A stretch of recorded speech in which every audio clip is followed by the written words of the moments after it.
Hello? Nathan? Jody? Jody, where are you? They're back.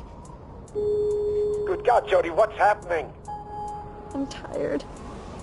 I'm so tired. Tell me where you are. I'll come right now, Jody. Jody! I don't think I'm gonna make it.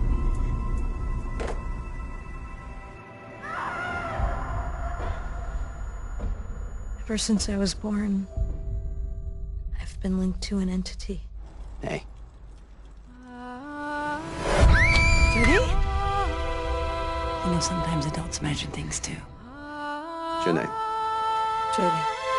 Welcome back to the land of living, Jody. His name is Aiden, and he's always with me. What did you do to that boy?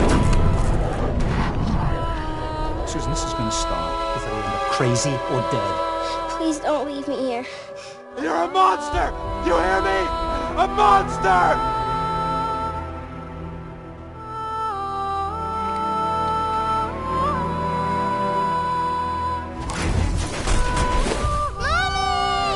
It's over, Jody. It's over. Now concentrate, Jody. Some things that I'm not proud of.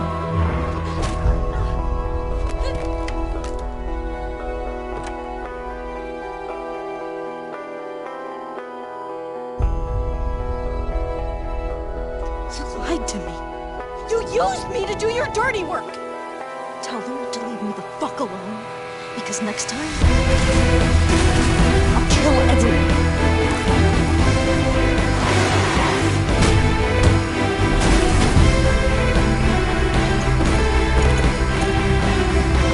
It's gonna be okay.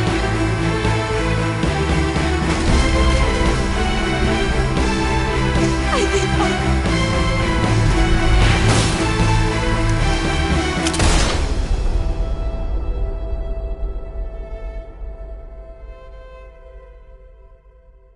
PlayStation.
Every second of movement you see and beyond is motion capture, ranging from simple in-game motions, walking, turning, all the way to stunts, fights, four-person fights on train roofs, to performance capture, to full facial and body capture at the same time. it's not your call, Aiden.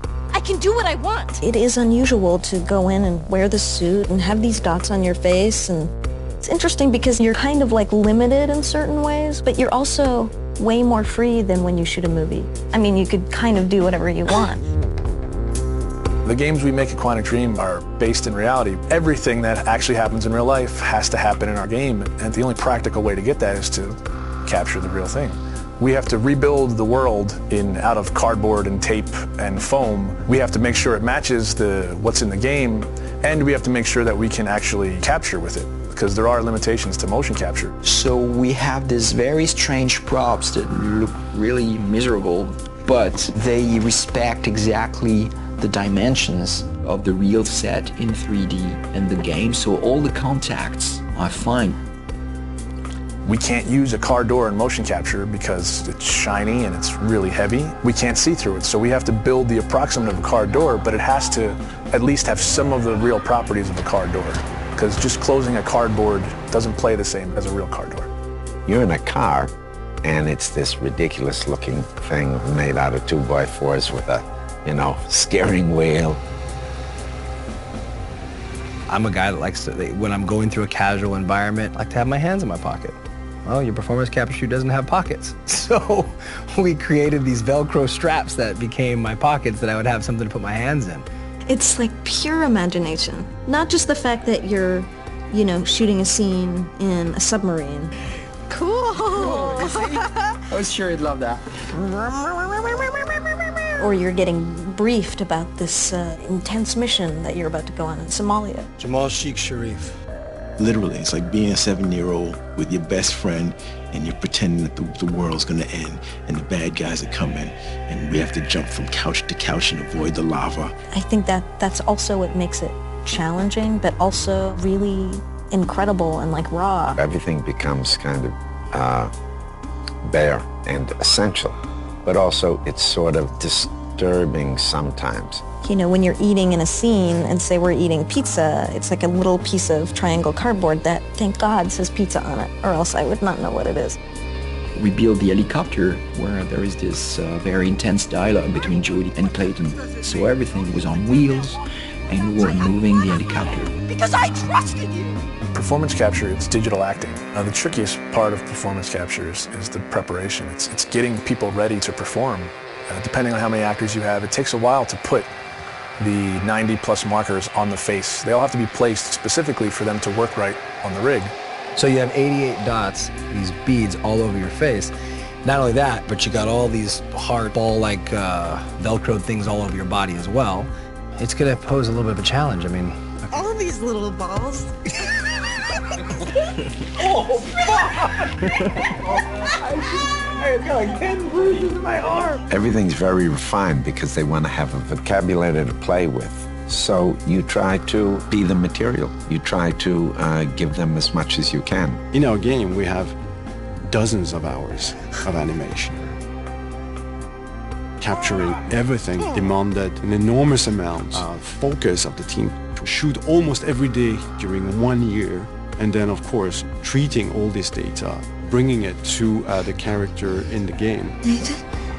Jodie, where are you? Turn back. The game itself really requires emotion and subtlety, and I think there's no other way to capture all that than the way we're doing it. They rely on each other. We couldn't get this performance without performance capture, and it wouldn't be worth getting unless it was from these people. It's a really great mix of technology and talent.